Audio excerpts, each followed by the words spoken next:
without spoiling anything, but I think it is safe to say the Conjuring actual films are good and Dunskies.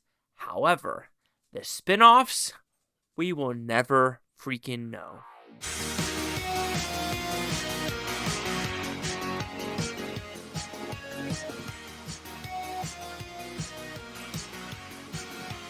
Chase, Lee Hockey, and Mickey to review The Conjuring Last Rites. So it's about pretty simple premise. We are in 1986 in Pennsylvania and another haunting. However, how is this haunting connected to the Warrens' past? And we are going to bring a lot of different characters from the first, second, and third movie into this one, but mostly just cameos to have a fun time with this film. And if you watched my other reaction or other reviews of 1, 2, 3, it's pretty simple. 1's the best, 2's the second, 3rd is the third. When it comes to the worst, if I put it that way. I think I would put the 4th one ahead of the 3rd one. So it'd go 1, 2, 4, 3. But that's just my first initial reactions. And you could tell it was a fun time, but I do feel like things were glaringly left out where I was like, I'm expecting a little bit more, even though it is the longest of the Conjuring films. So the positive, acting is still fantastic in this movie, and Patrick Wilson and Vera Farmiga always do a fantastic job as their roles as the Warrens. They are met for the roles. They do a great freaking job. And you can tell people enjoyed it because they made $86 million on the first freaking weekend. So that's pretty damn good. All right, then thinking about the actual aesthetics of the movie, we're in 86 as well as like 60-something as well. And I think both times do a good job of bringing this to life and having it.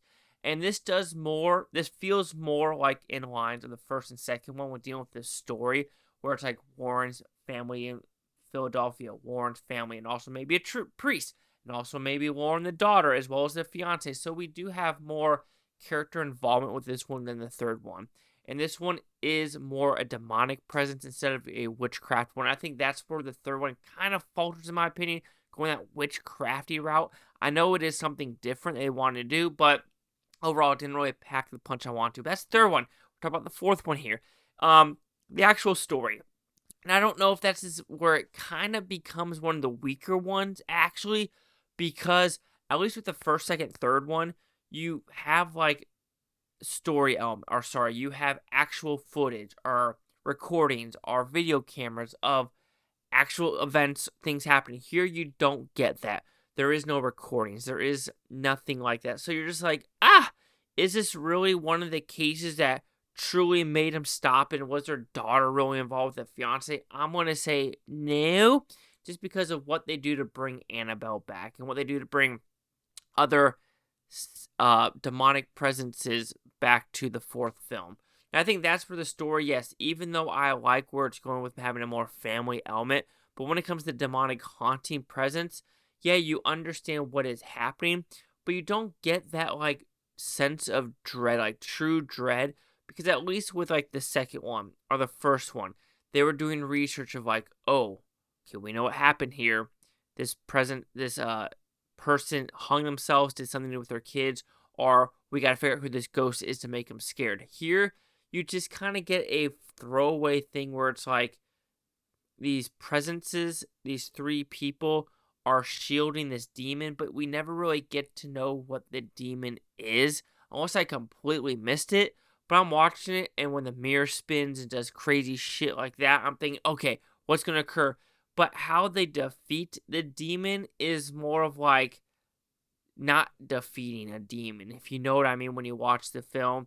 It just felt like a little bit of a cheapskate thing to do. Like, yes, I know family comes together and does fantastic stuff together, but at the same time, I'm like, I understand how that's what you want to do to close the film, but still, I was like, that's what we're going to get?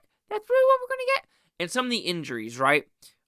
Falling down the ladders, falling down the stairs, having the mirrors falling on people's ankles, breaking shit left and right, having you drag across freaking hardwood floors. I feel like half these people need to go to the ambulance. They need to go to the hospital ASAP Rocky to make sure they don't have splinters up their butthole. That's all I'm going to say about being dragged across hardwood floors like that. But I do think the score is good. I think the creep factor is there. However, Was it scary to me? I would say no. There's some, like I said, goosebump moments of like, oh, what's in the dark? What's in the dark? But then at the same time, you kind of have the same tropes of the girl crawling on floors on the ground, or what's hiding in the shadows coming after you with a big spooky scare. And it is things that you deny that. Like when you watch the second one, the scariest thing about the second one is the nun, where Warren, she is in the basement and the shadow is going around and comes to that picture. Like that shit is fucking creepy and does a good job. Here, you really don't get some of those elements. Yeah, you get some like oh shit moments, and also things they don't explain, like the mirror just randomly showing back up. You're just like, I don't really believe that explanation, honestly. And I do think that's James Wan. Also, at the very end of the movie, I think he made a cameo himself because he did direct the first two movies.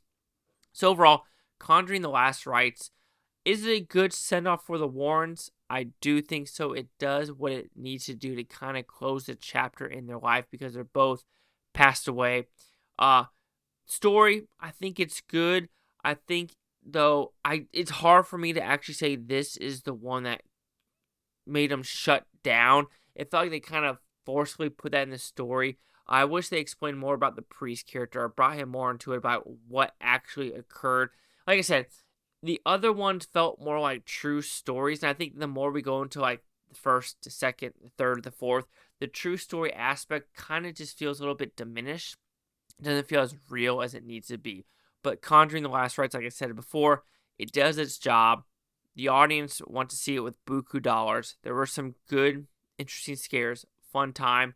But again, when you're comparing it to the first two Conjurings, at least with the first Conjuring, the simplicity of it works. Here, a big Annabelle doll like chasing you down the hallway. So the Conjuring: Last Rites will receive a 3.5 out of 5 Futons, which equals at 70%. So see the critics and user scores gave this one. So you have critics a 57% with 157 of them. Audience score 79% with over 2,500 critic consensus. How's there no critic consensus? This is 157 reviews. There's no critic consensus. What the butt are we doing, Rotten Tomatoes? Straight laziness. Anyway, 57, 79, 70. Chase Locker with the Blue Futon. Like, comment, subscribe. One of these Butontopia. You Blue Futons. Thank you for watching. A great day. I can watch the tape tomorrow, week from now, month, and a year from now. I'll just go freaking one of you. Peace and love, peace and love. And did you like this one? Or was it more on the bottom tier for you?